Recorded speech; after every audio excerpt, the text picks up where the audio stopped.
ఎందుకంటే బిఆర్ నాయుడు గారు నిస్సిగ్గుగా ఒక పార్టీకి వంత పాడుతూ ఆ పార్టీకి అవసరమైనటువంటి తప్పుడు ప్రచారాలను పదే పదే చేసుకుంటూ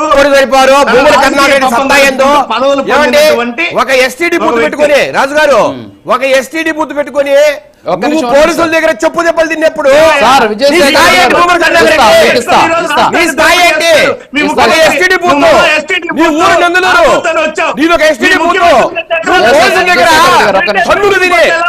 బూట్ల దెబ్బలు తిని వాళ్ళ బూట్లు నాకి కరుణాకర్ రెడ్డి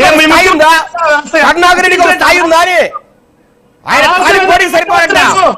మీరు విజయశేఖర్ రెడ్డి గారు ఆయన మాట్లాడనివ్వండి ప్లీజ్.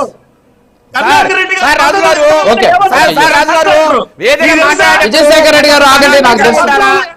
ఎవరెవరి కార్యకర్త సార్ ఒక్క నిమిషం ఉండండి సార్, ఆగండి సార్, మీకు టైం ఇచ్చినప్పుడు ఒక్క నిమిషం. విజయశేఖర్ రెడ్డి గారు మీరు సైలెంట్ గా ఉండాలి, మీరు సైలెంట్ గా.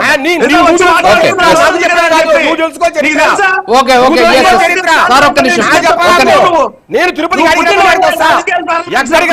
వస్తా, తిరుపతిలో ఫర్ ఎనీ డిబేట్ ఎక్కడికైనా సిద్ధం, ఏ ఊరికైనా డిబేట్ కోసం. నువ్వు తెలుసుకో, నువ్వు తెలుసుకో, నువ్వు తొత్తులు పని జనసేన నుంచి పోయి నువ్వు తొత్తు పని చేస్తున్నావు. నువ్వు ఎంత ఖాళీ కొట్టి సరిపోయి నువ్వు మాట్లాడతావే, నువ్వు మాట్లాడు. కర్ణాటక బతికేందో తిరుపతి ఎవరైనా చెప్తారు, అతని కుక్క బతుకు అతని చెప్పు కర్ణాటక గురించి నువ్వు చెప్తే మేము పోలీసుల దగ్గర మామూలు తమిళ కాదు అవి. విజయశేఖర్ రెడ్డి గారు ఆగండి, విజయశేఖర్ రెడ్డి గారు ప్లీజ్, విజయశేఖర్ రెడ్డి గారు, విజయశేఖర్ రెడ్డి గారు ఒక్క నిమిషం ప్లీజ్. చెప్పు సార్ ఒక్క నిమిషం. సీనియర్ పర్సన్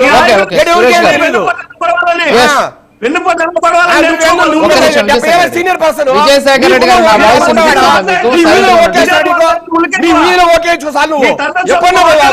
పొడి చేసావా?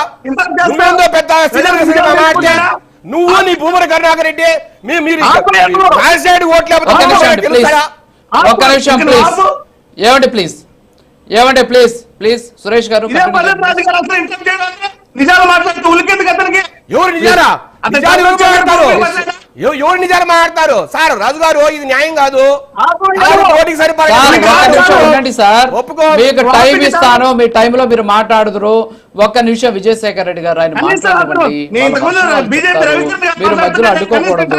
వాళ్ళు మాట్లాడిన తర్వాత మీరు నోట్ చేసుకోండి, నోట్ చేసుకున్న తర్వాత మీరు మాట్లాడాలి. ఒక్క నిమిషం ఆగండి, లేకపోతే ఇలా అరుచుకోవడం వల్ల మీరేం మాట్లాడారో నాకైతే వినపల్లా.